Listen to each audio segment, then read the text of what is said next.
All right, welcome back. Here we go on the Gill Athletics Connections Podcast. So humbled to be your host, Mike Cunningham, National Business Development Manager here for Gill Athletics. And today, I've talked about this a couple of times where, I've been in this industry, the track and field for, well, it feels like forever, right? All through high school, coaching for 10 years, and now getting closer to 20 years at Gill, which is nuts.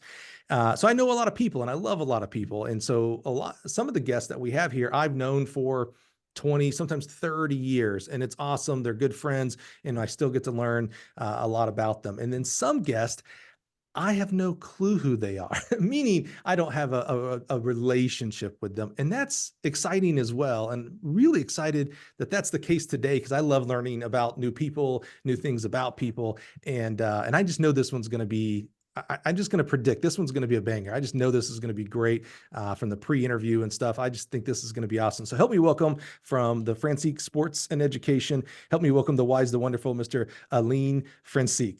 Mr. Francique, how are you, sir? Good. How are you?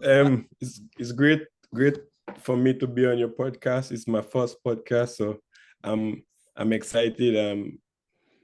I'm delighted to just help people understand who I am and to kind of put myself out there and let the people follow along with my journey.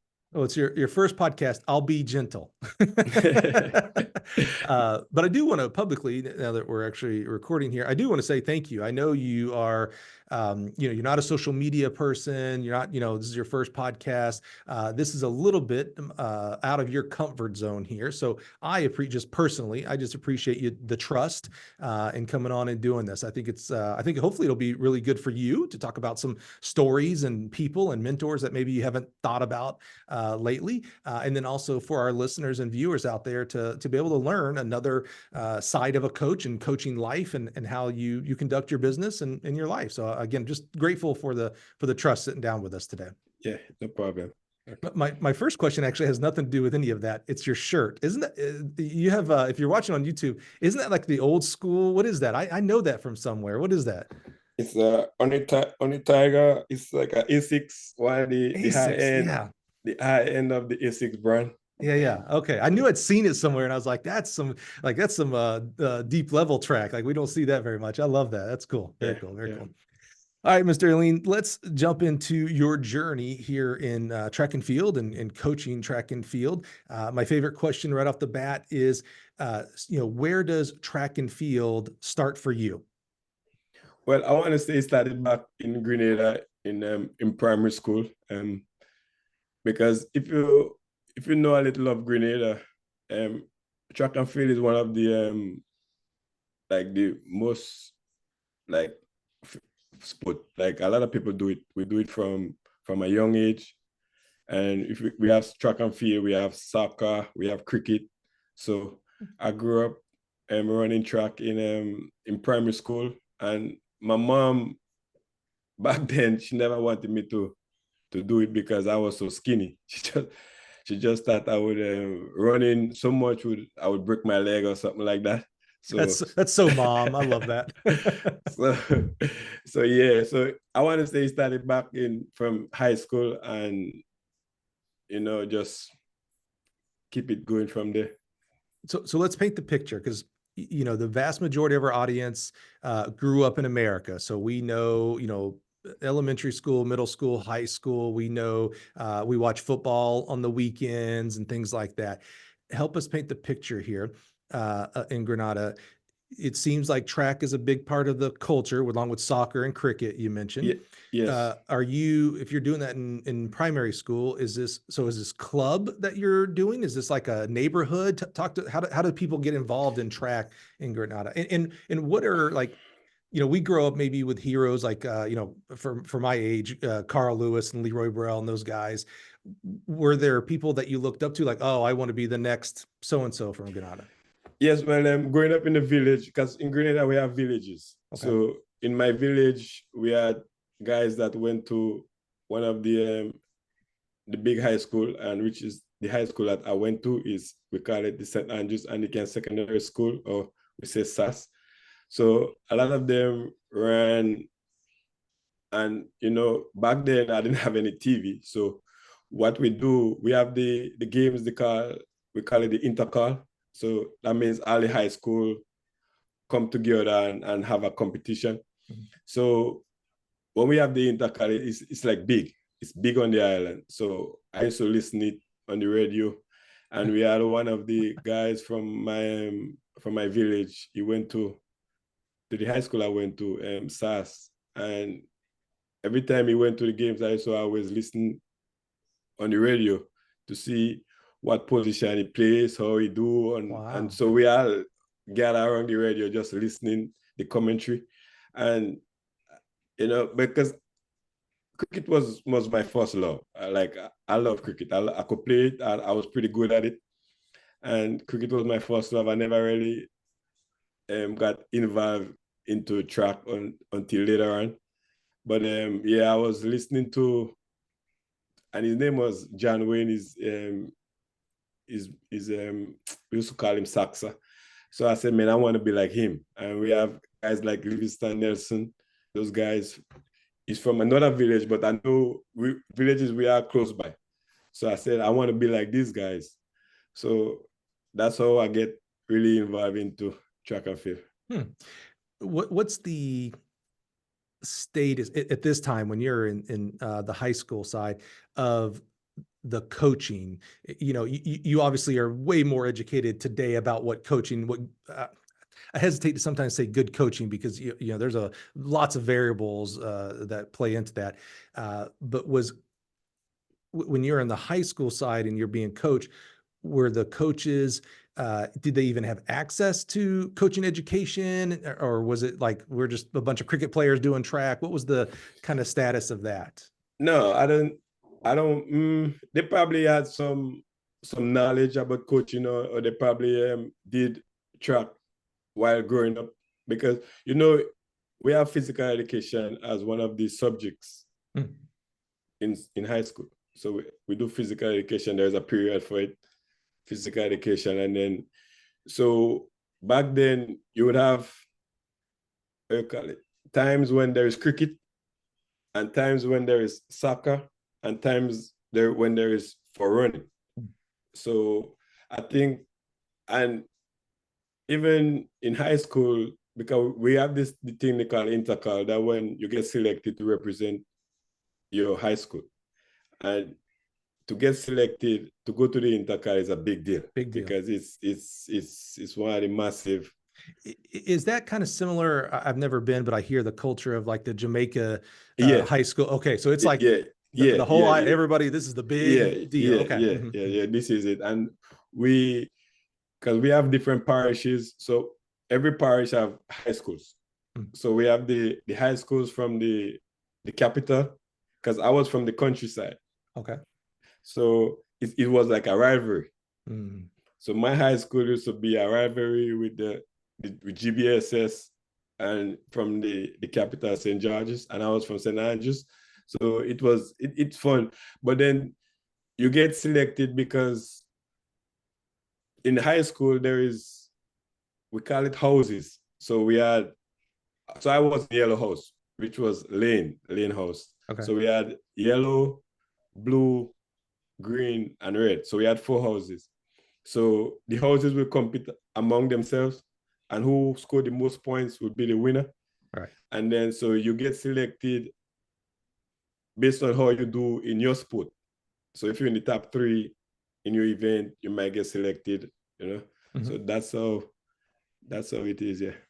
And I know life is about pigeonholing people, right? Just, I always tell people, and I've told you this before we hit record, I don't do any research here. So it's just what I just kind of know from being around, right? I know you as a really good track coach, but, half mile seems to be like, okay, this guy's an 800 meter coach. What event were you? Were you a 800 meter guy or? No, I was a 124. Oh, is that right? Okay. Yeah, 100, 200. Well, my first medal that I won in high school was in the triple jump.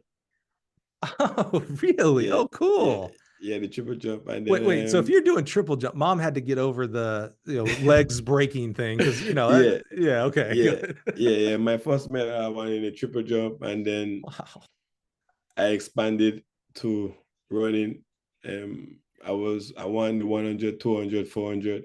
Wow. So yeah. And this may be my Americanism showing through here. Was there, as you're going through high school and you're getting better, finding your events, is there a desire for those caliber athletes to go to America college, or was that like, how did that come about? What is that even Well, a culture? well, to be honest with you, I never really knew about scholarship and stuff, Mm-hmm. And I'm gonna give you a story. When I finished high school, we have one of the coaches from Essex, Coach Smart, may his soul rest in peace. Yeah, Mike Smart. I knew Mike. Yeah, absolutely. Yeah. So he came to Grenada, Mm-hmm. and we had a track meet, and he was looking for talent, and I ran, and I ran the 400 and the 800, and I ran the 4x4. But back then we had grass tracks. Oh, We wow. didn't have any stadium, so we ran on the grass. So I ran 47.3 barefoot and one. Hold on. Barefoot. Yeah. Oh, I had no spikes, nothing. oh So, my. so I ran 47.3, which is hand time, Sure. Yeah. And then 152 in the 800. So I was offered a scholarship right there on the spot. But Sure. he said he gonna give me a full ride, So growing up in my village, when we say ride, we thinking car. We thinking somebody giving you a car. so I was in the town. So when I went home, I went up in my village. So I was telling all my friends, I said, man, I'm getting a full ride, man. I might end up going to America. I'm getting a full ride. So Wow. normally we have a block, like where we sit, like after school, everybody hang out. We sit on the block, we sit by the side of the road, and we just watching cars. And we just keep pointing and say, man, I think you'll get this one. I think you're gonna get this one. Knowing I didn't know what full ride means. Dude. So I tell people this story all the time. Sometimes I think of it and I just laugh to myself. Did you end up going to Essex? Yeah. When did you realize you were not getting a car? Like, did you show up first day, you're in his office, like, all right, where's the keys, coach? What do I need to do here? No, later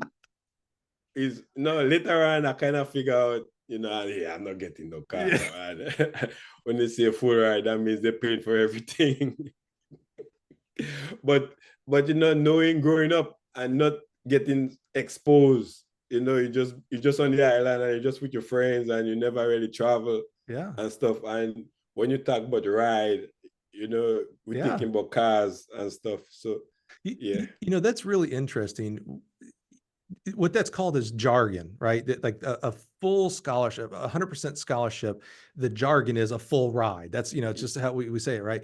That's a really important lesson. And, we think about that a lot of times here as salespeople as well. Like we may say, one of the things that people say a lot of different is a pit versus a landing system, a pole vault pit or a landing system, right? And we may say it one way or the other, and we got to make sure that how you, the customer, are saying it, that we're speaking back into that. So there is no confusion like that. So it's just, that's a good lesson about jargon. And, with coaches, we're talking to, typically 17, 18-year-old kids.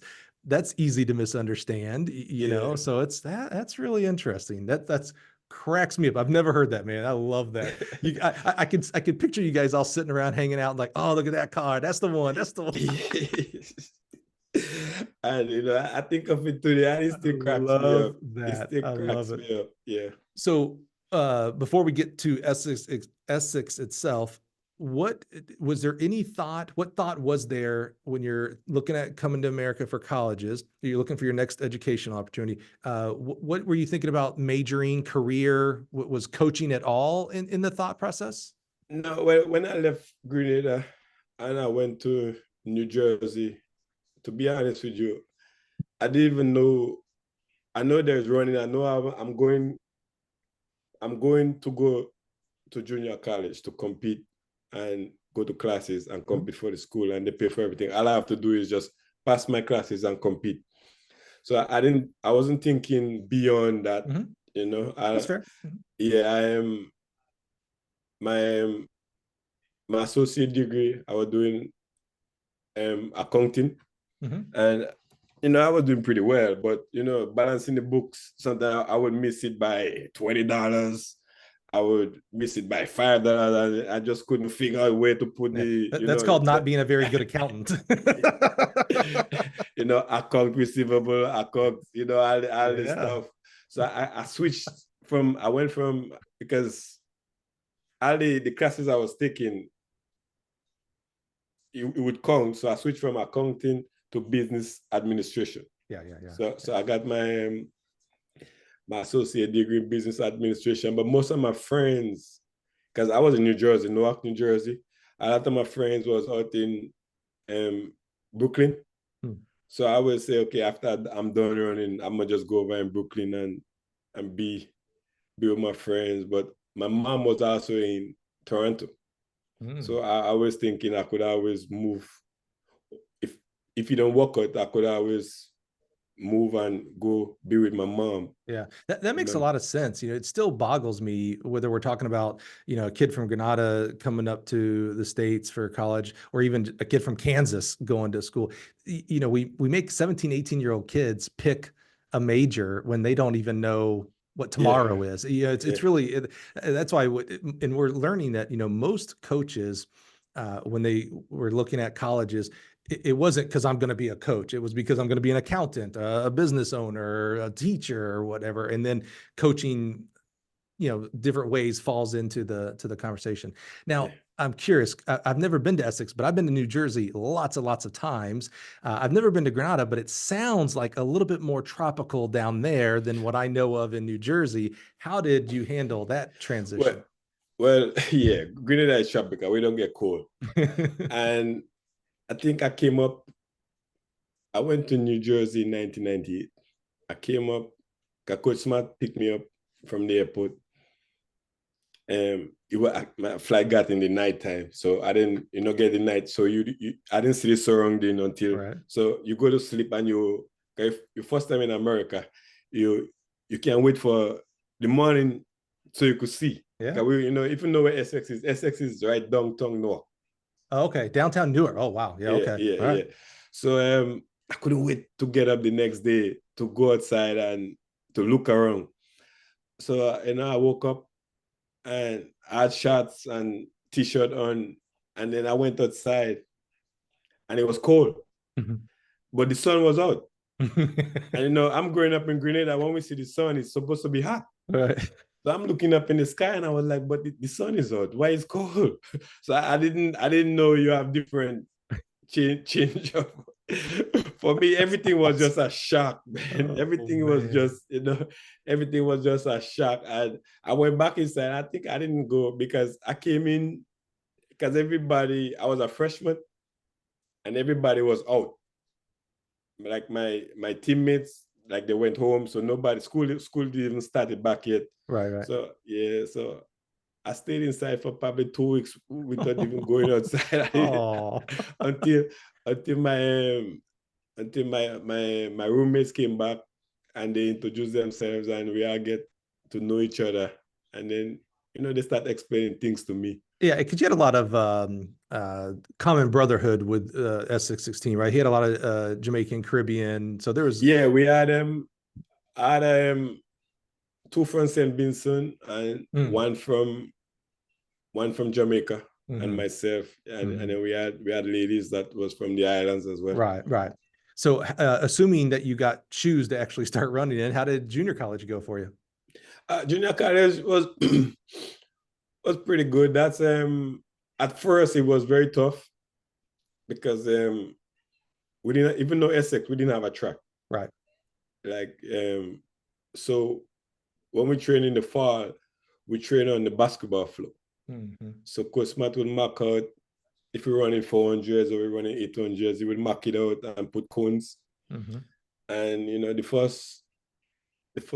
I remember the the first workout we had I think what 800s, and we had to run it to 210 on the basketball floor. Oh. I mean, this was painful. I mean, God. Jesus Christ. Oh.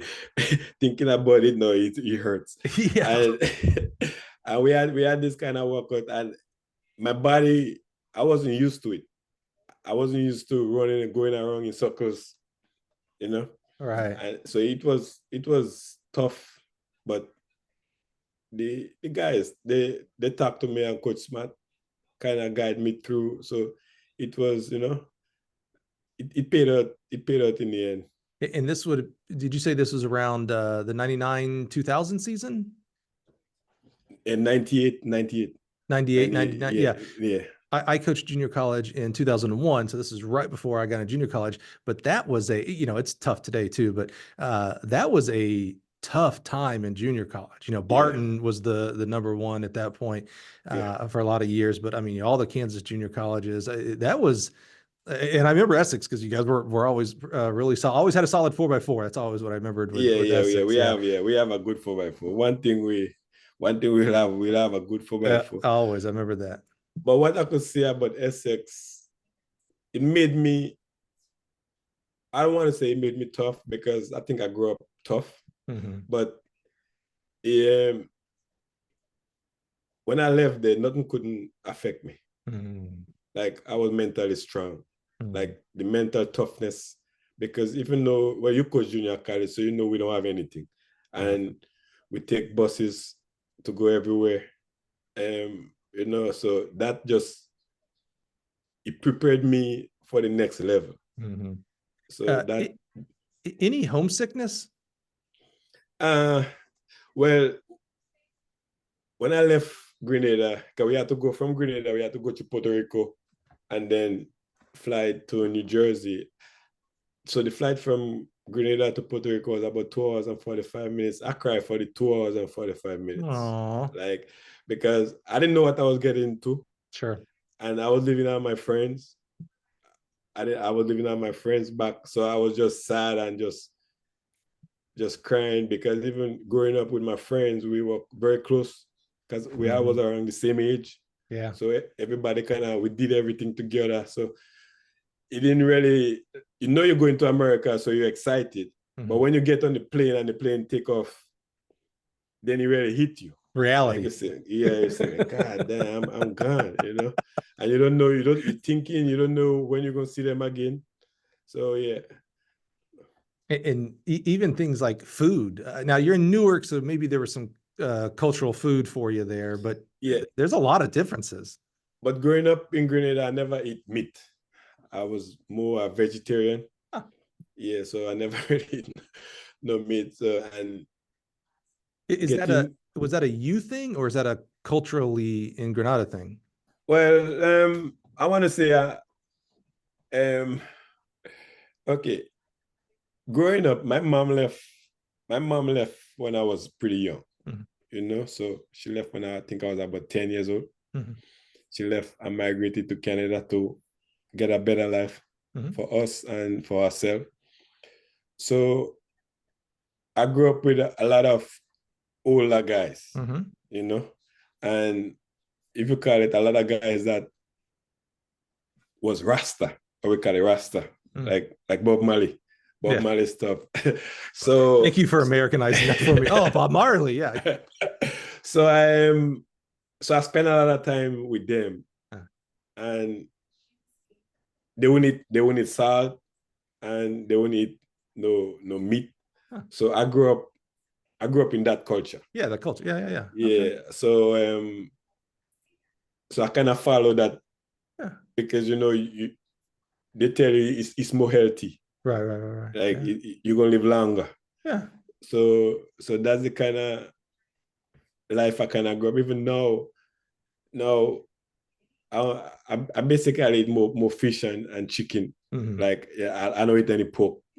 Yeah. Because Rasta, we don't eat no pork. So. Got it. Perfect. Okay. Yeah. So where does it take you from Essex? Where do we go next? Well, in Essex, when I left Grenada, I ran 47.3 grass, and Essex, I ended up running 46.4. Wow, yeah. Yeah, 46.4. And I was being recruited by a lot of schools like, Ohio State, Oklahoma, South Carolina, a lot of the schools, but LSU wasn't recruiting me at the time. Hmm. They were recruiting the girl I was dating. Ah. And she's from Jamaica, Grenada. And one day they called and I answered the phone. And so I asked them, I said, why are you not recruiting me? and they asked what time I ran and stuff. And I told them, and then then they started talking to me. So she and I went on a visit together. And growing up in New Jersey is cold. And then you go to Baton Rouge, it's hot. So the moment I touched down in Baton Rouge, I said, yeah, I'm coming. I said, so, Coach Henry was recruiting me. And, I went on the visit and we talked and thing. And when I was leaving, he was taking me back to the airport. I told him I want to come. And he was like, a lot of people say that, but they never come. I said, I'm coming. I said, just send me the papers, I'm coming. And yeah, I ended up signing with LSU. Yeah. It's interesting, coming from where you grew up in Grenada. I'm imagining when you mentioned, Ohio State, Oklahoma, LSU, when a kid who grows up in America, when we hear those schools, we automatically have like a thought, when you said Oklahoma, I think of, Bosworth, the football play. It's usually around football, we kind of have those ideas around there. You probably, I'm assuming you had no like emotional tie to like, oh, the LSU football team, like that'd be a great culture to be, going to games. Like you were more, well, what were your like environments? When I went on the visit, my host, Leroy at the time, Leroy Calhoun, he was from Jamaica. And I think LSU were playing Tennessee. Big game. Yeah. So we went to the game. And you had never experienced anything like that. No, I never went to a football game. Yeah, football game and LSU football game. That's a whole different ball game. So we went to the game. Mind you, when I left Grenada, the population in Grenada was about 80,000, 86,000 when I left Grenada. Oh, I know where this is going. And then I'm in the stadium and they announced the attendance. It was 113,000. Your whole country. And dude. The moment time they announced it, I'm trying to count the people in the stadium. I'm standing there, I forget everything about the game, and I'm trying to count. I was like, there is no way. Dude. There is no way. There is no way. There is no way there is so much people in the stadium. That's surreal. Yeah. I mean, that's like eerie a little bit, right? Yeah. And I was like, God damn. And then, but LSU, they beat Tennessee at the time. And, I think Tennessee was ranked. And Tennessee was either ranked number 1 or number 2, and they were ranked high. So they rushed the field. So I rushed the field because my host rushing the field. Right, so just following along. I gotta rush the field. So I rushed the field with him. And what he did, I remember it like it was tomorrow. The middle of the field, if you look at LSU games, they have the eye of the tiger. Right. So he dug his hand in the dirt, tried to pull up the eye. So I dug my hand in the dirt. Everything he do, I tried to. I was following everything he did. I was following everything he did. Oh my God. I can just see you like, oh, we're doing this now? Okay, all right, let's go. Yeah. So yeah, it was. Oh man, what a visit. Holy cow. Yeah, it was fun because, I went to visit because in Essex, my teammates went to Ohio State. So if I had gone to Ohio State, we were in 303 or 302 in the 4x4 in Essex. So if I had gone to Ohio State, we would still have the same 4x4. But when I went on the visit there, it was too cold. Yeah. Yeah. And when I went to Oklahoma, it was still too cold. So I only took 3 visits. After my 3rd visit, I said, this is it. I said, I'm not taking any more visits. So what years were you at LSU that you ran? What seasons? I ran 2000 to 2002. Okay, because I coached at Mississippi State the 04 and 05 season, so right after you. I was my last year at Mississippi State. We were third or fourth at nationals. 303 flat point something. That's when you guys. It was Kelly, Xavier. No, they came after me. Yeah, that's what I'm saying. The 05 was the year. So that race, that 05 race that LSU won and set the national record back then is what got me out of coaching. Because I was like, we ran 3 flat. We're supposed to win if you run 3 flat. That's and we were like third or fourth, and LSU runs 57. It's like this just isn't fun. I was like, I'm not having fun. I'm out. Yeah. You were part of setting the stage for that. Oh yeah. I think even now, God, when I was in LSU, we were in indoors. We were in 304. Yeah, and that used to be fast. You know what I'm saying? Like it's crazy what's going on today, but yeah, it still is fast. I shouldn't diminish that, but it's just crazy what I got out at the right time. It's nuts what you guys are doing now in the coaching.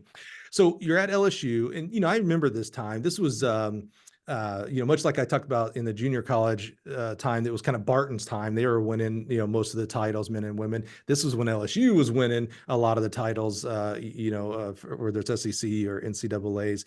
An amazing staff. They've always had amazing staff there, but amazing staff and things like that. What did you end up majoring in? And at this point, is coaching at all in your idea of a career? Now in LSU, I ended up doing technical sales, and with 3 minors, but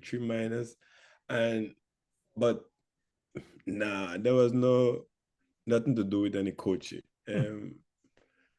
My first year in LSU as a junior, I made it to we had the World Championship in Winnipeg, in Canada, and I went to the championship representing Grenada, and I made the finals. Oh, nice. That was I made the final. I think that was in 2001. Yeah, I made the finals. Wow. And you make the finals, and then Coach Ernie was there with me, and people approached me to go professional, and I was running 44/7 back then. Wow. Yeah, my first year in LSU, I was running 44/7. So I went from 46 to 44. Yeah. Wow. Yeah. So, I was looking at coach. I was like, what are they talking about? I didn't have no idea. You have no clue, but yeah, right. Yeah. I didn't have any idea. I said, what are they talking about pro? He said, yeah, you could go and run professional. I said, what is that? You can get an actual ride. Yeah. So he was telling me, about it. And I was like, but I'm still in school. Like, no. Right. I said, no. He said, you could after you're done school. But you see, I was back then, I don't want to say I was naive, but I didn't know. Yeah, right. I think it's the definition of naive. I know sometimes naive feels like a slander or something like that. But I'm envisioning if this is your junior year of LSU, so you're 20 years old at best, maybe. Yeah, 21. Yeah, it's your third year in the States. Yeah. You made a team. When you said that, I thought back. I was like, wow, it's like, what kind of experience is that? You were good in Grenada, but not stellar. Like you weren't making world junior team. You know what I'm saying? Yeah, now 3 years later, which is like that, you're traveling to Canada as a member of the Grenada national team. Like, bro, there's a billion things being thrown at you. That's amazing. Yeah, I made the finals, and I think I ended up getting either sixth or fifth. And back then they pay the top 8. Oh. So yeah, I got paid, but I couldn't accept the money because I was in college. So Coach Ernie, I think you could get the money, but you cannot get it physically. Okay. So he put it in a trust fund, and he said, "And when I'm done, like I would get it." Yeah. So I think LSU, they did something. They put it in a trust I remember fund. something about that. Yeah. So and then when I done, so from there on, it kind of hit me that No, I start studying the sport now. No, I made the final, so now I'm start studying it. Because you didn't even have like a purview that running could be a career. You knew it as a collegiate, like, oh, I can make an education, but there was no like, I could be Michael Johnson. Like that's still not even. So now I start studying the sport now and start looking at the history and having a better understanding now. So you could say Winnipeg kind of opened my eyes. Yeah, very cool. Yeah, and from there on, I just took off. Yeah. Yeah, because in college I was pretty good. I want to say I was number 4 in the world. So now I want to be the best now. Yeah. No, yeah, I just say, man, I could do this. You know, now I make the finals. I could do this. Yeah. So yeah, that's that's just it's amazing to me because I'm obviously very U.S. focused. I grew up in the U.S. and things like that, and we for track people, we may not be as into track as some of our coaches may want, but we certainly knew, like I said, when growing up, I knew Carl Lewis, Michael Johnson, like those were like, oh yeah, and I probably maybe didn't know what professional meant, but I knew that's what they did for a career, but I didn't know, what all that actually entailed. Yeah. And as you run track, and I was terrible, so I never had an idea of even going to college for track, but there's the thought of like, oh, there's stages, and you go from high school to college and college to pro. I just imagine, I don't want to over index and say, oh, you're just a little kid growing up in Grenada, but you didn't even have a TV for crying out loud. You're listening to the stuff on radio. That's crazy to me. But so to in this really small window to go from like, oh, wow, I can go to college because of my running. That's cool. Oh, I can, now I can go like I can get paid for my run, like that within 3 years. I mean, that's amazing to me. We've been doing this podcast for 5 years, so shorter than we've been doing this podcast. You had this unbelievable education of track and field. That is so cool. Like, I mean, just so yeah. Cool. But because when I got to LSU, Coach Henry had Derek Brew. So I was kind of the replacement for Derek Brew, and I remember. I went to the SEC, so now, I know it's good competition because my teammates was telling me, man, it's we're going up against these guys.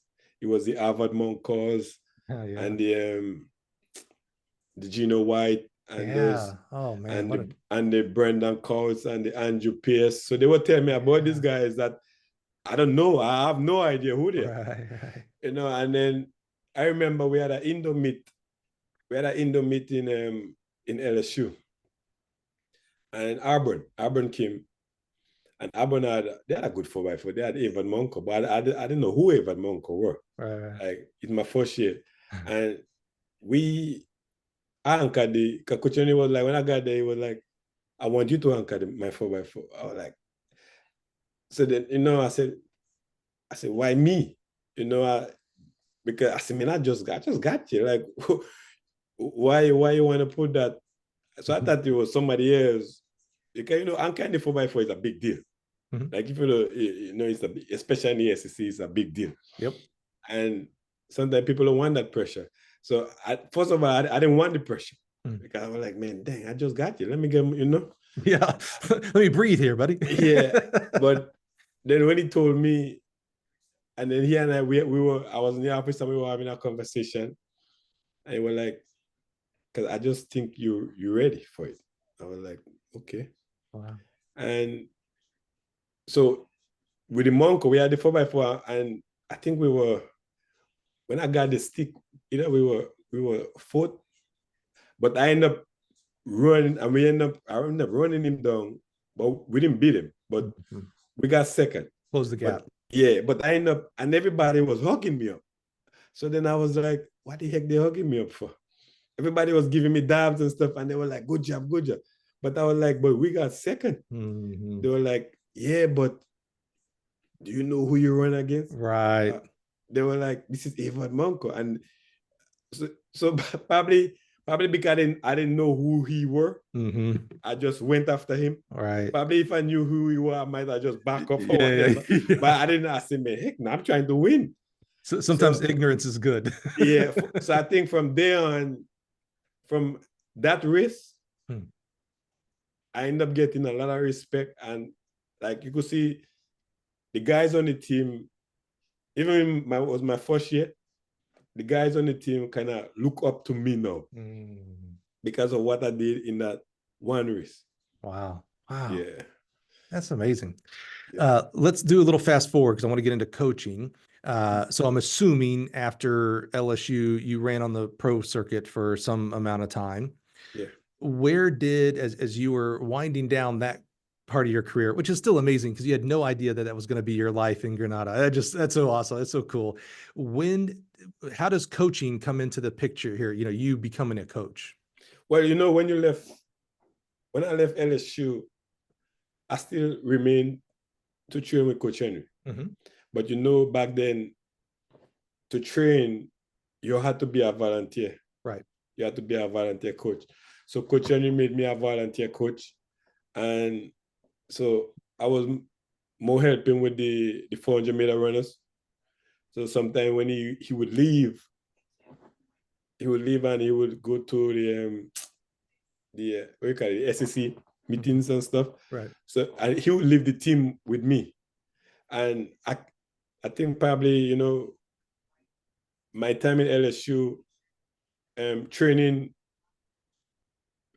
you know, I could do the workouts, but my teammates, they would have a hard time. And he probably saw that I would always encourage them. Like I would always say, okay, if you can't be in front, just be close to me. Like it would help you. Just keep your eyes on my back. Just keep. So I guess that I never thought I would end up in coaching. Like, you know, it wasn't like when I retired after the Olympics in Beijing. And that was in 2008. And that year I ran 44.6. I retired running 44.6, yeah. And, you know, I just didn't, I know I could have still do it on a high level, but I just didn't want to do it anymore. Yeah, sure. I just didn't want to do it anymore. And I went to Coach Henry and I told him, you know, I said, man, I think I'm going to retire. He was like, you sure? I was like, yeah, I don't think I want to do it anymore. You were like, Francique, when people say they retire and then after 2 weeks, after this, people start back training, then they get the urge to want to come back. I said, nah, man, that's it for me. And, you know, I retired and then one day I was home in College Station. But when I retired, I used to always go up and help him. So, because Pat went to Texas A&M, so you moved to College Station? Okay. I followed him to College Station. So I used to always go and help him in training. Like I used to always go and help with the 400-meter runners. And so one day I was home and he called me and he said, Francique, come up. Because training was 2:30. So I used to go for 2:30. He called me, he said, come up a little earlier. So I said, okay. I went up at there around 1 o'clock. And we were sitting in the office. And then he asked me, he said, you sure you want to retire? So I thought he was trying to talk me into coming back. I was like, man, coach, that's it, man. That's it for me. That's it. I don't want to do it anymore. That's it. I said, I'm sure. I said, no, I'm going out on my terms. Yeah. Like nobody's forcing me out. I'm going out on my terms. And then he was like, I'm hiring you. I'm like, what? He was like, I'm hiring you. I said, what do you mean you're hiring me? He was like, I saved this. He was like, I saved this spot for you.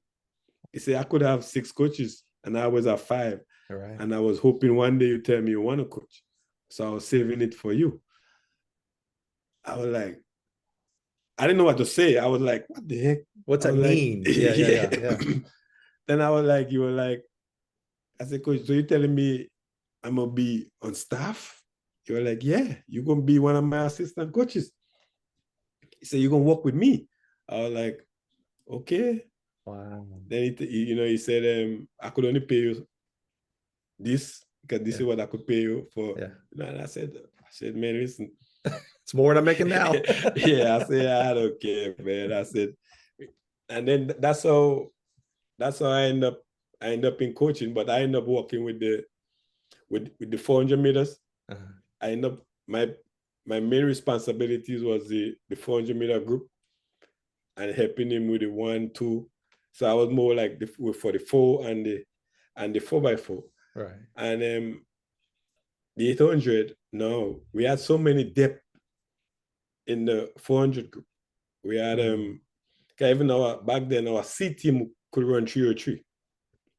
Like we had an A team, B team, and the C team couldn't even run 303. We had so many depths. And we had guys that was running 46.1, 46.2, and they couldn't travel.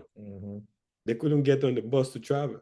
So one day he called me in and he was like, I want you to take this group of guys and I want you to coach them to run the 800. But I was like, but I never coached the 800 before. Right. You're like, it's no different than coaching the 400. I was like, nah, coach, nah. Nah, it's different. It's different. But my manager at the time, was Ricky Sims. I don't know if you know Ricky Sims. I know him by name. Yeah, Ricky Sims was my manager. So I called Ricky because Ricky was my manager, but Ricky was still coaching.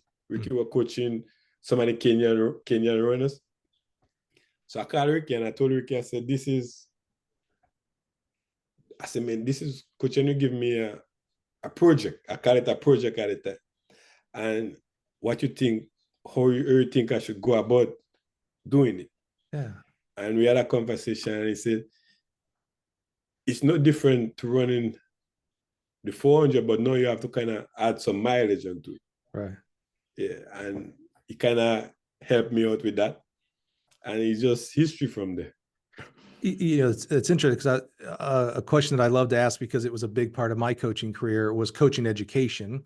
And coaching education, I describe it as formal and informal. And, you know, formal is like USATF level 1, level 2. Now we have USTF, CCCA, Altus, things like that.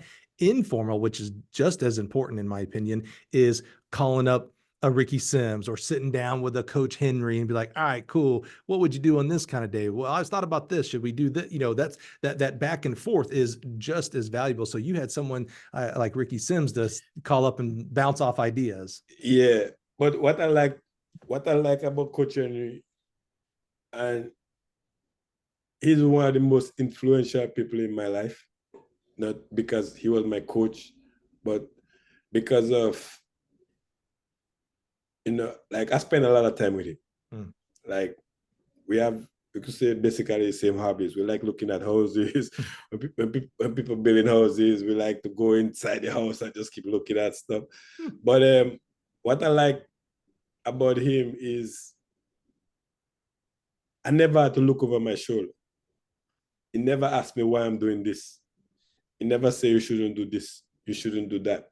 Like he trusted me enough to let me do my thing. So, you know, it was like probably trial and error. But even when I write the workouts and stuff, like, because I write my own workouts and he writes his workouts.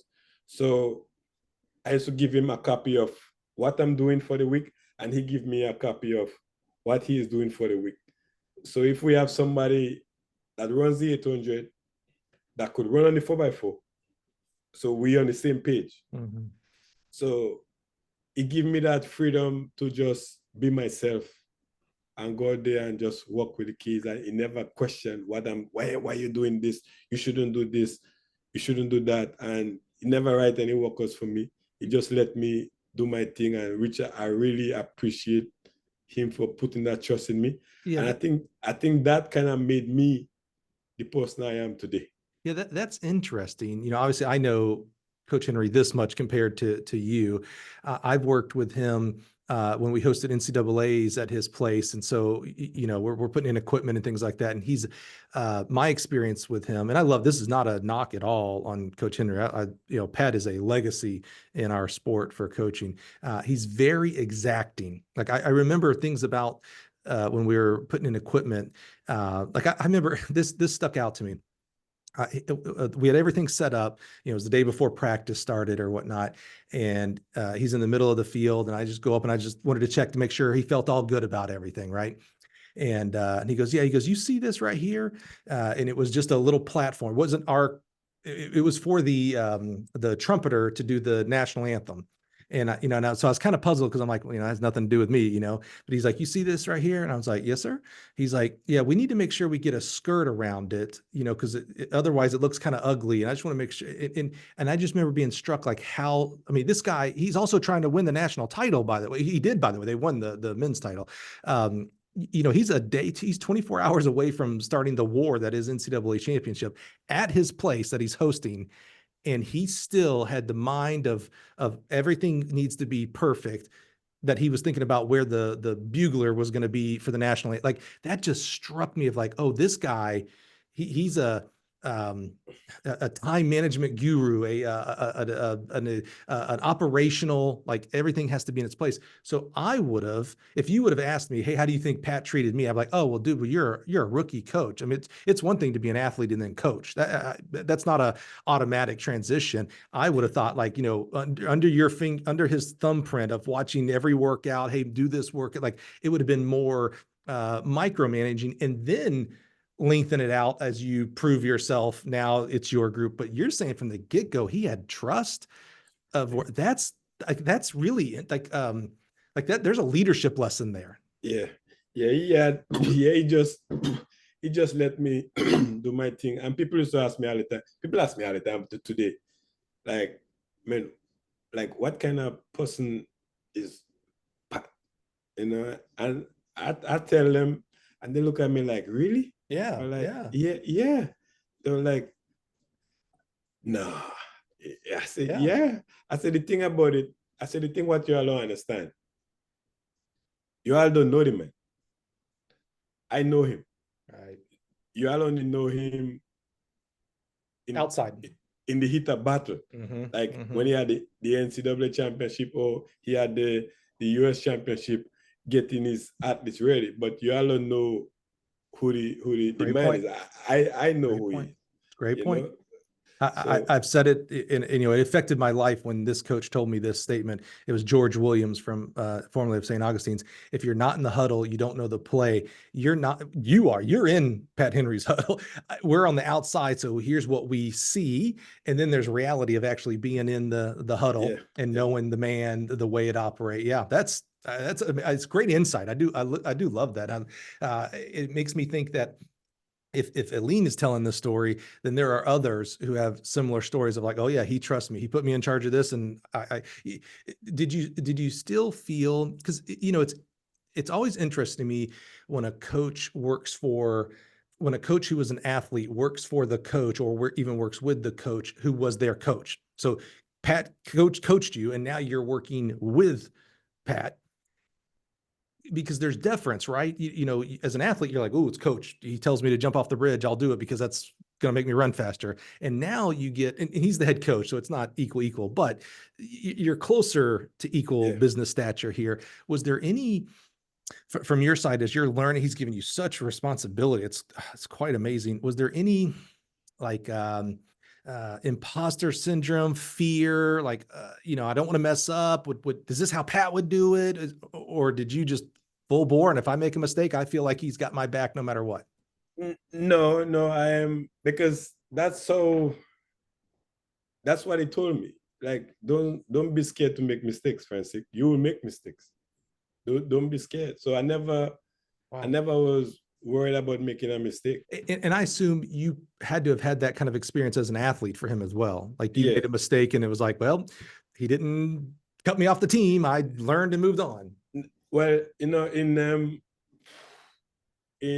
because I coach now, and I don't get angry at the athletes.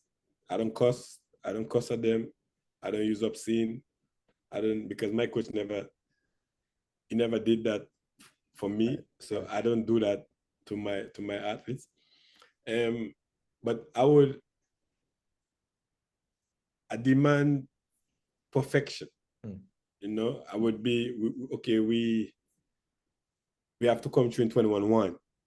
So I want you to come through in 21-1, you know? And because if you come through in 21-1, and then I would ask you, okay, you were 21-1, then you hit the 200 at 32, but you didn't finish under 11. Like, where did you feel bad? Then when you give me that feedback, then I could know to go and alter the workout so you could finish under 12.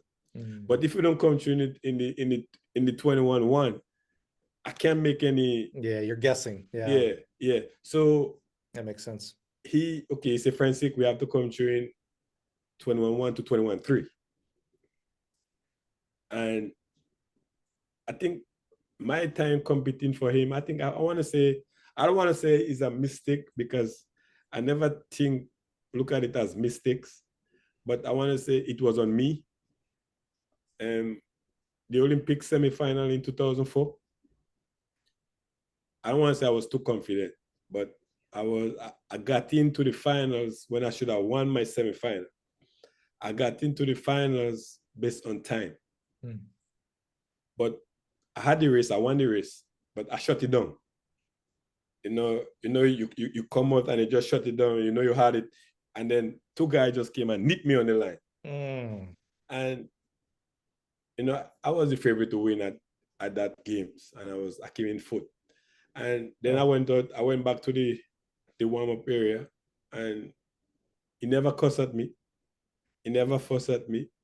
And he said, I still believe, I got Alleyne 8. He said, I still believe you could win it. See?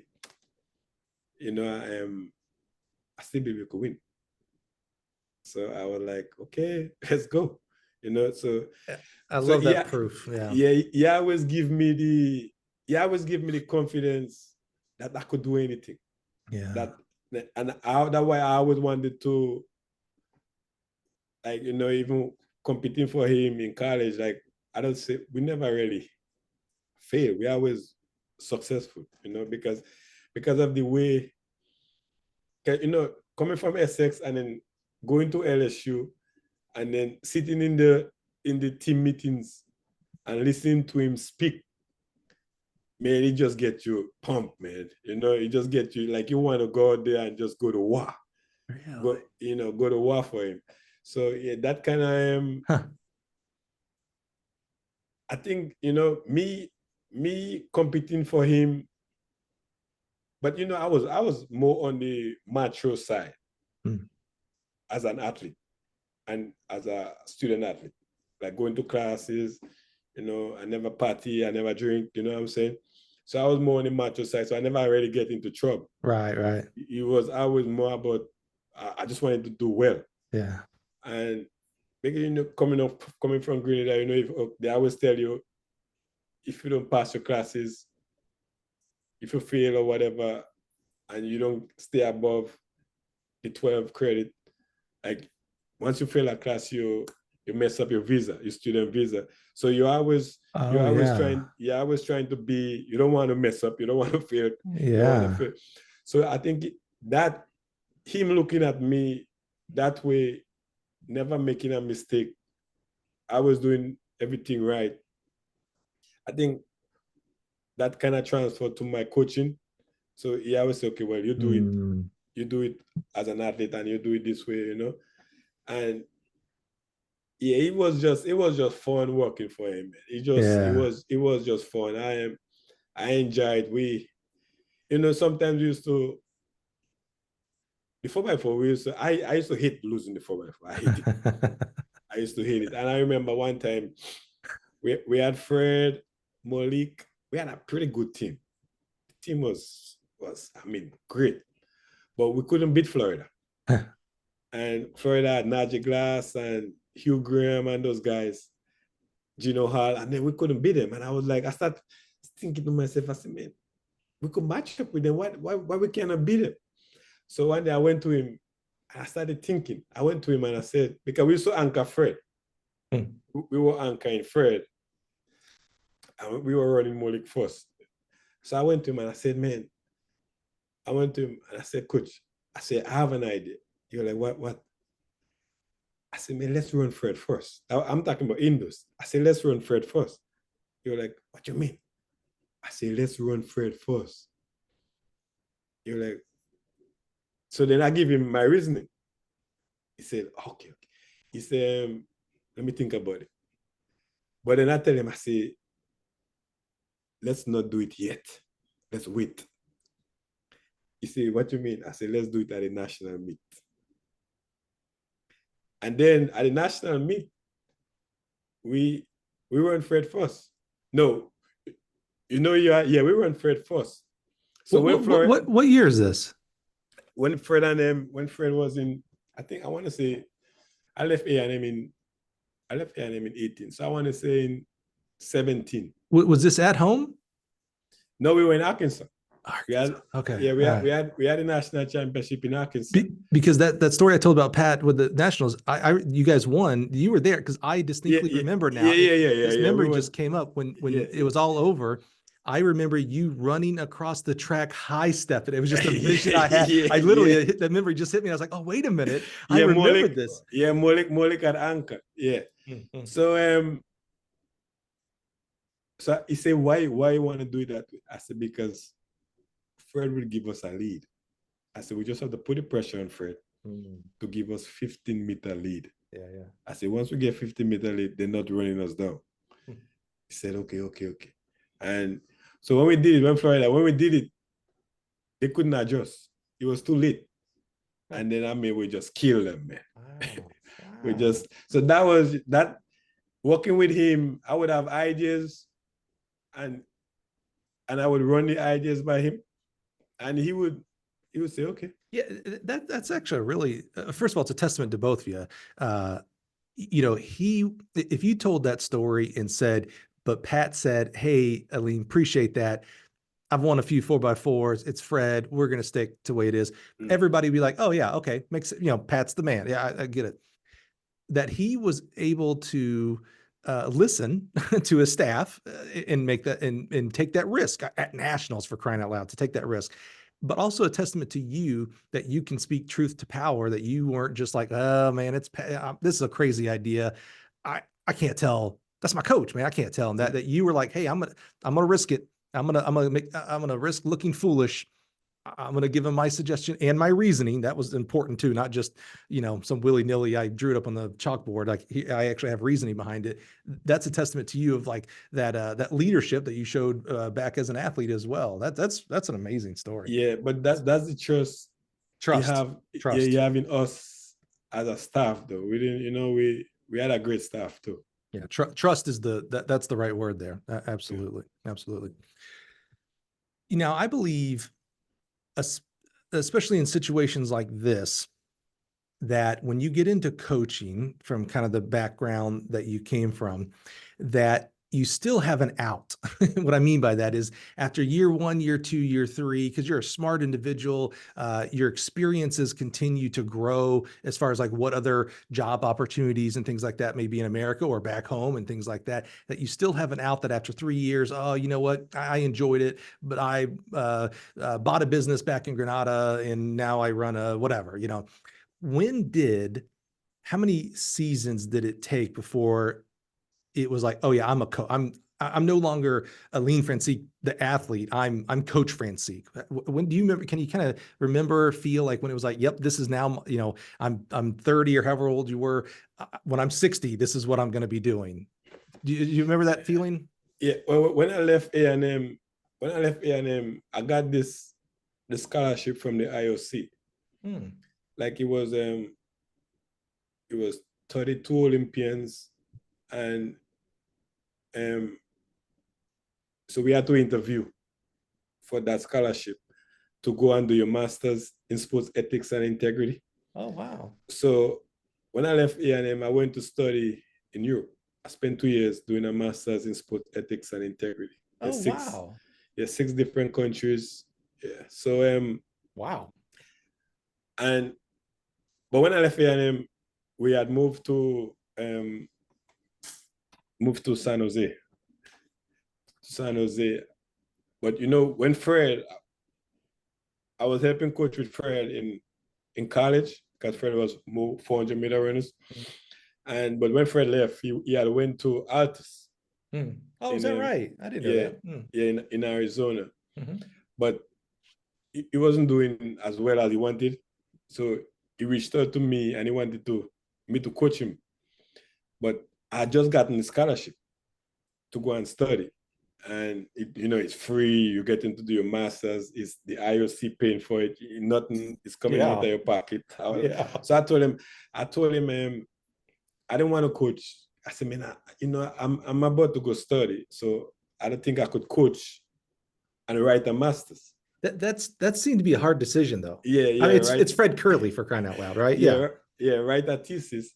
So I told him, I said, okay, what I would do, I would visit a couple camps, and then I would tell you which camp I think best fits you. Interesting. So I went to Florida, Jacksonville. I visited a couple camps. Then I told him the camp in Jacksonville is best suited him. So he had to go to Jacksonville to train. But then he had everything lined up, apartments, everything. And when I think he's get there, I called him and I said, man, how is it?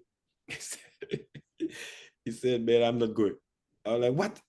He said, man, I'm not good. He said, I don't want to go. So then he said to me, can you send me the training and I get somebody to supervise me? And I was like, okay.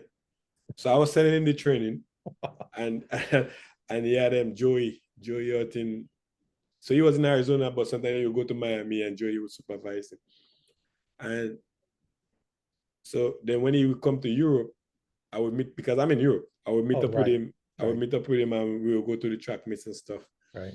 And when I was writing my thesis, I went to Athens, Greece. That was during the pandemic.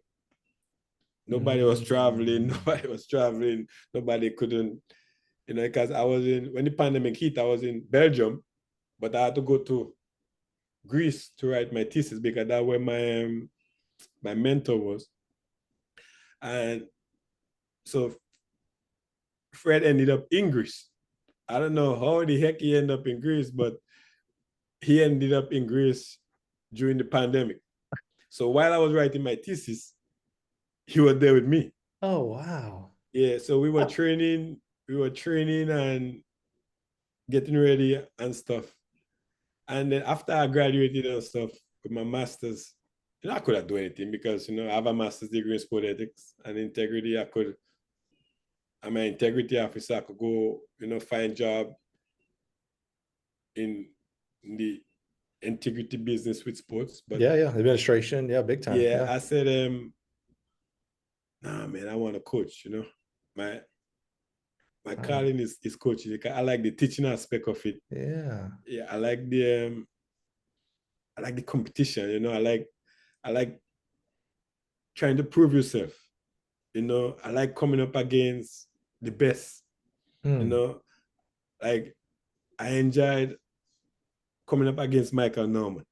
I think that's how you prove yourself. I enjoy coming up with Fred running the 4. I enjoy coming up against Stephen Gardner.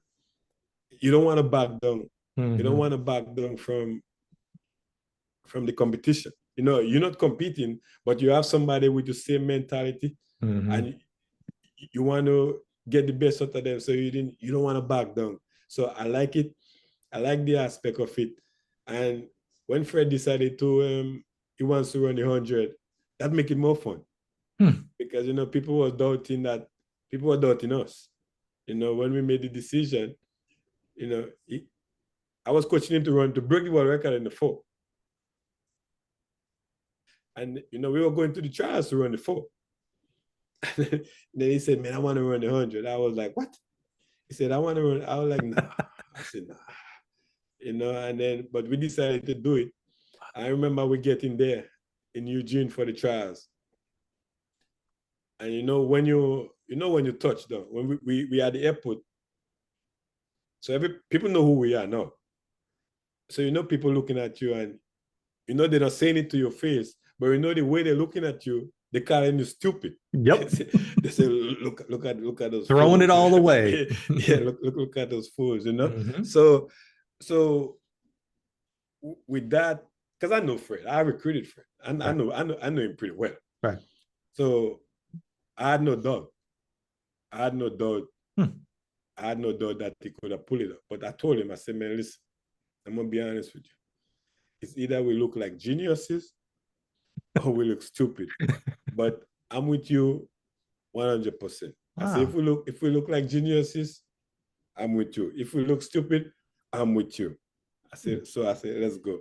And yeah, so that's where I said, man, I wanna coach. I wanna give back what was given to me, you know. I love that you were removed from it for a bit and it brought you back. Yeah.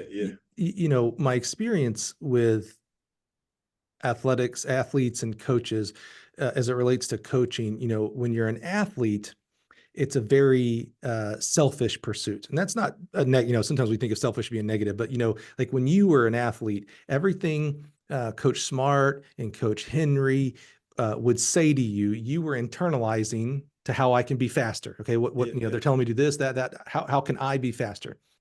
When you turn over to coach mode, it now becomes a more selfless activity, because now everything that you, Coach Francique, hears, you're trying to figure out, how do I digest it, understand it, and now push it out to my athletes. How did you, it was interesting how you talked about that competitive spirit, and as an athlete who was, you know, very high level athlete, and now you have that competitive spirit in coaching, but there's a big difference. When you were in that semifinal and you pulled up at the end and two people passed you, that was on you. You had the control of that. Yes. Now, if your athlete does that, you didn't train for that. So you have zero control. How do you channel that competitiveness when it's now out of your control? You more control practice. When it comes meet time, you have way less control. How do you channel and operate that competitiveness when you have less control? Well, you know, the people I work with, I try to get them ready mentally and physically and emotionally. And I told them all the time that, okay, I cannot run the race for you. Now it's on you, but I'm gonna get you ready to run it. And what I want you to do is, I want you to give it your best shot. You know, I say, you're human. Sometimes there's a lot of elements that comes with competing.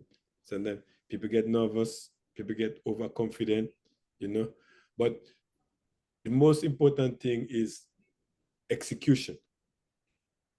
If based on how I know what we did in practice, and because I would study the competition, like with Fred and with Matthew and Q, I would study the level of competition and what everybody do in the year.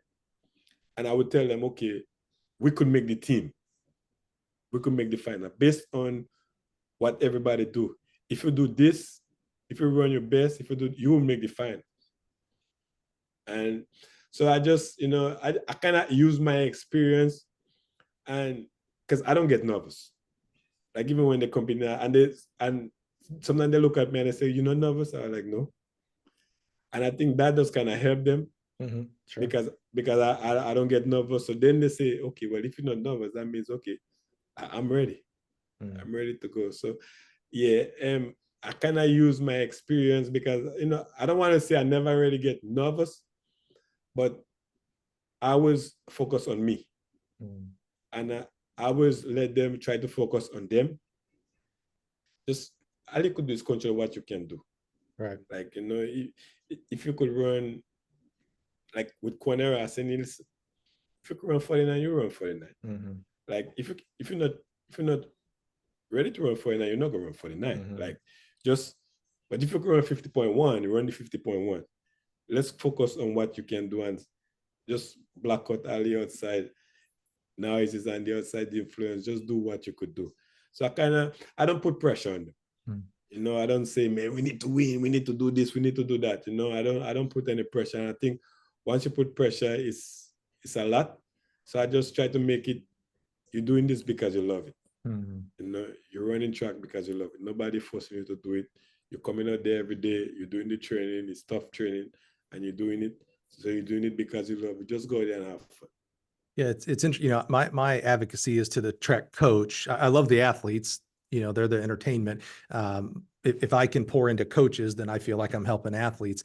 And so it's interesting to me when, you know, it's outside chirpers and stuff like that. When it's like, oh, that person needs to leave that coach, yada yada. And it's like, man, if the training's right, and you know, that's a whole different discussion of you know whether that training's right for that athlete. You know, all athletes are a little different. But it's ultimately it's the athlete who performs. Yeah. So you know, there's very little situational coaching at a meet, right? Like in a football game, a football coach is always calling a play based on what they see and things like that. Here, I'm assuming I've not coached at your level. I'm assuming if you were working with Fred in a quarter, there, you know, this may be a bad assumption. You're not necessarily going to change your race plans based on who's in the race because you already know the rate, like you already know that setup, right? There are little nuances and maybe, you know, between rounds, like, hey, you let off in the first 100 or whatever, you know, those kind of things. Outside of like 4x1 personnel, which we are definitely not going to discuss that here today. That's coaching situational, you know, what players to put where and things like that. But it's ultimately the athlete who has to do it. So I'm always a little bugged when someone says, oh, the coach messed up. And it's like, the coach's training was 100 days ago, not today. Like it was, I hate to say to blame the athlete, but it's on the athlete on this. This is what we love about track and field, by the way, that football, I have to have the quarterback throw me the ball to make me look good. Track, there's no one else. It's me, my lane, I perform or not. But people say the coach messed up. I always say, okay, well, why would you say the coach messed up? Because if the athletes do bad, the coach look bad. Right. So you're telling me the coach going to send a bad product out there because it comes back to him. So the coach is not saying a bad product out there. He's saying a good product. But I think is people, athletes are human. You know, like Amen. They are human. They are human. They are human beings. And they would not compete. Not every time they would hit it. You know, like there's a lot of things that comes into competition, but you have to be there at the highest moment to kind of understand it. You see, me, I've been to a lot of finals. I've been to Olympic finals. I won 2 world titles. I've been, you know, I won Commonwealth. I won every medal there is to win in track and field, but an Olympic medal. And I was close with foot. So I've been there and I experienced it. So, you know, I know how to transfer it to the athletes. And I tell people all the time, my strength in my coaching, writing workouts and stuff is easy. I could do that in my sleep. But it's my communication. Like I know how to communicate to the athletes. I know what to say to them. And I think the communication level is the biggest thing. Huge. You know, like for example, I had Quanera, I told her, you know, Quanera is 31, 32, you know, and she's pretty good. She's still growing at a high level. And we had the US trials. And Quanera, you know, she's been through a lot and in her life, in her personal life and stuff. And we've been at the trials and she got lane 1. She got lane 1 in the finals. And she, you know, she looked at me and she was like, what you think? I got lane 1. I said, listen, if you believe in yourself, I said, I believe in you. But I believe you could make the team from lane 1. She said, you sure? I said, I'm positive. I'm 100% positive. I said, but to make it in lane 1, you will have to run at least 13.3 the last 100. I said, you have to. I said, you would have to win it on the last 100. You would have to finish like a mad woman. I said, you could be there with them 36, 35 at the 300. But if you can't run the last 100, it doesn't make. And she was 5th. She ran 50.5 from lane 1. And she ran 13.3 the last 100. Ah. Yeah. And I coach some great ones, but in my opinion, this is one of the best Yeah. coaching. This is one of the best coaching job I've ever done. You know, I coach some great people. People are running pretty fast, but this from running 50.5 from lane one with this type of competition, that was huge. You had 4 athletes at this year's Olympics over in Paris. Yeah. As we start to wrap up today, I'm curious, knowing we don't talk X's and O's, so I'm not, when I ask this question, it's not about the actual, on the track training. You coached at a very high level collegiately. You ran at a high level collegially and professionally. So you saw a lot of things, a lot of different coaches and how they talk and things like that. You coached at a high level. You were mentored at a very high level with coaches like Coach Henry and Coach Smart. Now you're doing it at a high level professionally. So these are athletes post collegiately. What's the difference? Sometimes as coaches, we think of this hierarchy of, call it high school, college, and professional. And, I hear a lot of high school coaches that say, I want to coach collegiately because that's the best and all that kind of stuff. And it's not best or better. It's different. And then there's a lot of collegiate coaches that will say, oh man, I want that big stud so that I can coach professional. I want to go to Europe and those kind of things. And it's not better to be a professional coach. It's a different part of the profession of coaching. What is that? You've done it at a high level on both sides.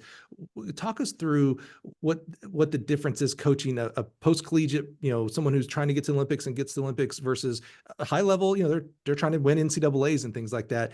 Not X's and O's, more about, I hate to go back to the word culture. Maybe it is culture, but how you talk to them, things like that. What's the difference, or is there a difference?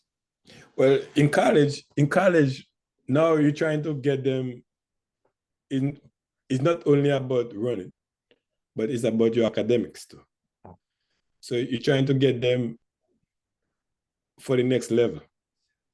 You're trying to teach. It's all about teaching and balancing. But on the professional level now, as I tell people, okay, in college you have more control, but now on the professional level, it's your job. Like in college, you say, okay, well, we have training at 2:30. You have to be there at 2:30. As a professional now you're doing, this is your job. You get paid to do this. So if we have training at 10 o'clock, like I don't have to force you to come to training at 10 o'clock, because this is your job, So in college, you're trying to, because you get kids that come in, they're 17, they're 18 years old.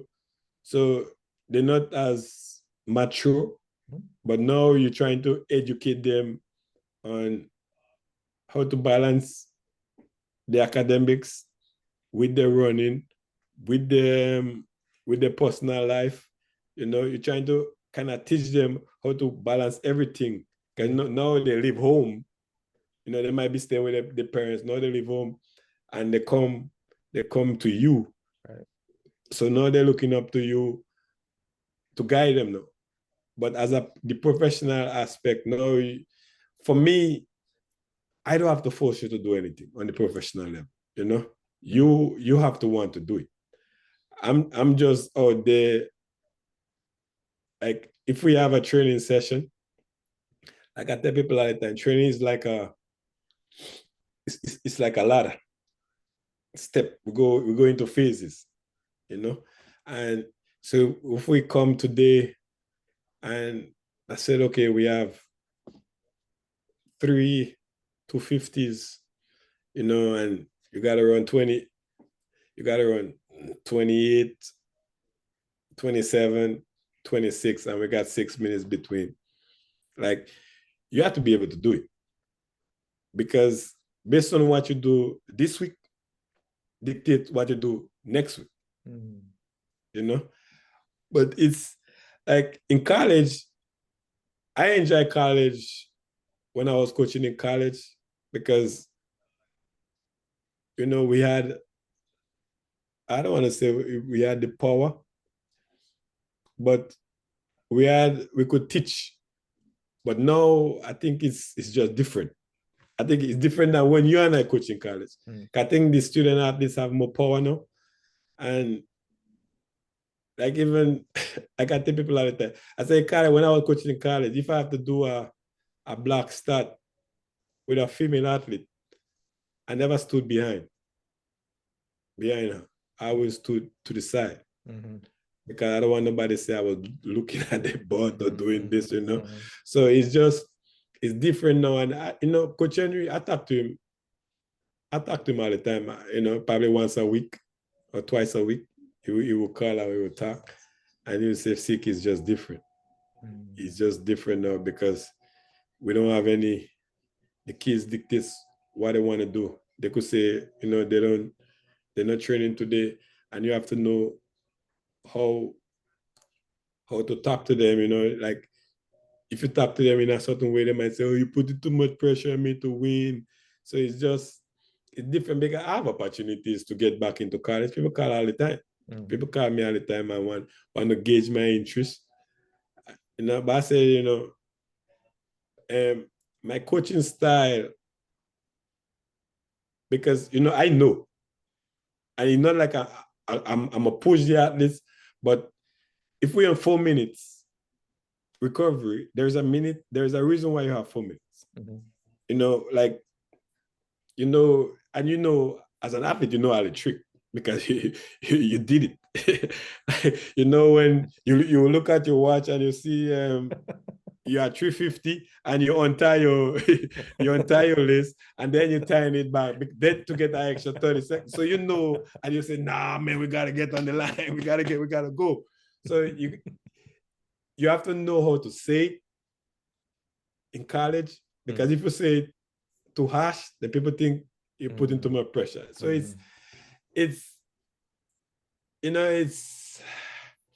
I just hate how it is now. And now, with the transfer portal and the NIL and all this kind of things, I just hate how it is, because even maybe some of the athletes making more money than the coaches. And I just think it's not fun anymore. How does that, this will be our last question here, I think, because that's an interesting subject. We have those topics when we talk about transfer portal, and now, with the new thing, the 45 cap on the roster, excuse me, on the roster and things like that. I'm always interested in having those conversations with college coaches, like how's that going to affect you and things like that. As a professional coach, how does all of this or not affect you? Because you have to still recruit. You still need people to come into your stable to make your pay and things like that. How does any of this, the way college, specifically college track and field is going, does that affect you positively, negatively, or is it still, there's still only 20 athletes a year that I can even talk to, Mike, that can, have a professional career? No, I don't. To be honest with you, I don't recruit athletes to come to me. Okay. Like, they reach out to me, and if they fit what we do, if they fit the group, then I let them come, because we have a group that there are no egos. Everybody get along pretty fine, and you have to fit with that, with what we do. But a lot of them reach out to me, and I tell them, okay, well, this is where I'm situated. I'm in South Carolina. It's not one of the most sexiest place, but if you want to come, then we will welcome you with open arms. But we'll have a conversation. I will talk to Q. I will talk to Matthew, and I say, do you know this person? Like, what you think? And they will do the research. They will do the research, and they will come and say, oh yeah, I think they fit what we do. Yeah, but no, it's just for me, I don't try to go out there and recruit, so it don't really affect me. But I just don't like it. I really don't like it that we have student athletes that is making more money than coaches. They may not make more money than the head coaches, but as an assistant coach, they're making more money than the assistant coach. I just think I don't like it. I just think because I was, coaching, and I was having this conversation the other day, and I was telling him that when I was in LSU, I wasn't making all this money, but there was no NIL and stuff. But when I got my scholarship check, like it helped me, it taught me how to balance my, but no, can you get your scholarship check, you get it all at once. Mm-hmm. So you have to pay your rent, right. You have to pay light, you have to pay water, and you have to buy food. Mm-hmm. So you can't just go there and buy a pair of jeans or buy a pair of Jordans. So that taught me how to manage my money. Right. But now we forget all that with the student athletes now, because everybody going to who giving them the more money and stuff. Mm-hmm. And people driving Range Rovers and BMWs and stuff. There's no more teaching. Yeah, it's different. Yeah, it's different. I like how you put it, because I would agree. I'm cool with the athletes making money. I'm completely cool with that. Caveat, however, I absolutely believe our track coaches should be making more money. Yeah. I keep a pulse on the new jobs and, job postings and things like that. And it just, it's cringe, honestly, when I see jobs for 15,000, 30,000. And it's like, guys, we can't, the supply is too big for the demand, though. Everybody wants to coach. These are collegiate jobs. Everybody, air quotes, wants to coach collegiate. And so they'll get their foot in the door at 25,000. I'm like, you can't live in 2024 on 25,000. You can't. So we just have to continue driving up. And, speaking of Coach Henry and, the salaries he makes, and Mouse and Oregon, those help, those drive, those guys making really good money, more. I think they should be making even more. That drives up our assistants. I'm 100% on board with that. Alleyne, first of all, congratulations. It struck me about your professional career, your whole career, collegiately professional, no short of amazing. I mean, it's a Hall of Fame career, Commonwealth, world champs. It struck me that you didn't get an Olympic medal.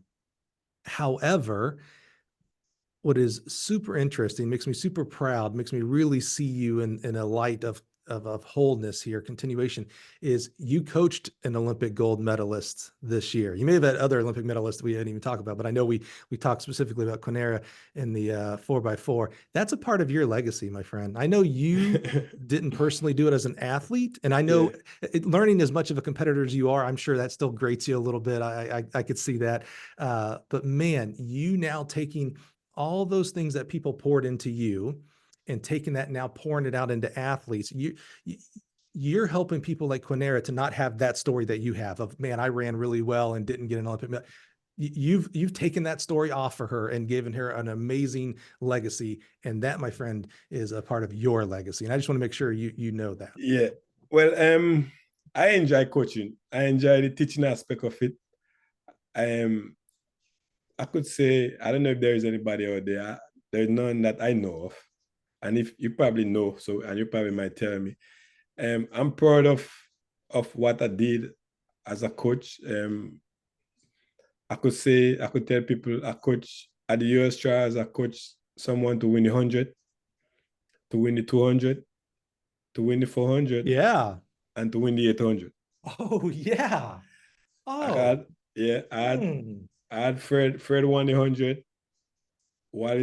Wallace Spearman won the 200, Fred won the 400, and Donovan Brazier won the 800. So I don't know if there is another coach out there that accomplished that, but I'm proud of Dude, that's an interesting trivia question. Yeah, everything I did, and everything I'm gonna continue doing, because I have one guy that I work with now, and I think once he stays with it, and I think we have another one coming, Ja'Cory Patterson, and Matthew Bowling. I think I have Matthew Bowling, and I'm very excited and motivated because he didn't get selected for the Olympics, and I think he should have been selected. Agreed. Even as a reserve. So I got the fire inside me. Love it. I just don't tell him, but I have it inside of me I to love it. prove that he was worthy of going, and we're gonna be on a mission to kind of for 2028, and I want to start it now. No doubt. Yeah, I want to start it now. So, I love it. That's exciting. yeah. That's super exciting. You've done it. So I love when I hear about coaches having a fire in their belly of like, I have a mission, not just, oh, it's the next year, we're going to do as good as we can, blah, blah, blah. Like, to have a mission, that's where really magical things happen, that occur, So that's exciting to hear.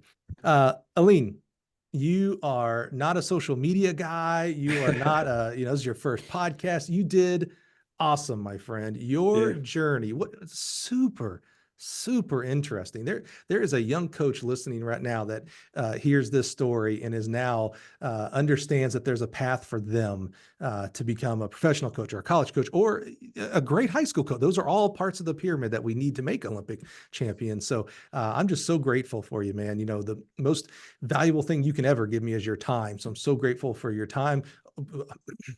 Excuse me, grateful for your openness and authenticity. I mean, I know this is again, this is outside of your comfort zone. And so you did a great job, and I'm just so eternally grateful for you, my friend.